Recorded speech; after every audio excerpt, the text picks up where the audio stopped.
Après 45 jours en pépinière, ce plant de tomates va être mis en terre aujourd'hui. C'est l'étape 2 de la filière tomate, la plantation.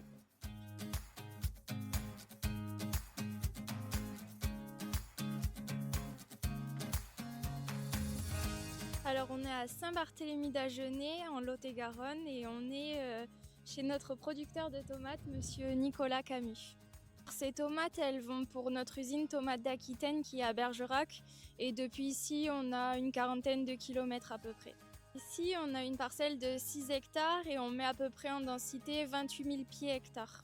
On essaie de venir à chaque départ de plantation, c'est important de vérifier la qualité du plant, de vérifier qu'il soit bien planté en terre, bien recouvert et ça permet aussi d'échanger avec le producteur. Je me suis installé en 2013 et c'est ma troisième plantation de tomates.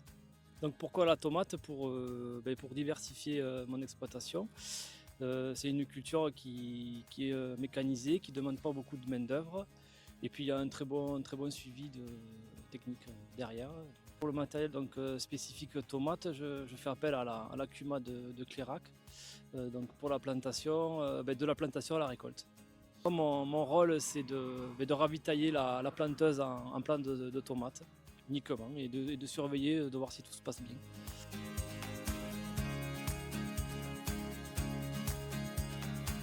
Mon rôle, ce sera de participer à l'élaboration des plannings et d'y ajouter la contrainte mécanisation. Je coordonne les intervenants, je reste en relation avec le service technique aussi pour l'approvisionnement en plan. Aujourd'hui, on est sur une plantation automatique. Est-ce que tu peux m'expliquer comment ça marche? Eh bien, les plantations, il y en a donc de deux sortes, manuelles et automatiques. Ici, c'est donc une plantation de type automatique. La machine est une Henry Planter, c'est une qui plante 2 rangs à la fois.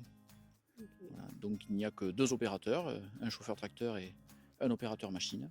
Là où sur un chantier de plantation manuelle, il faut un chauffeur tracteur et 3 opérateurs.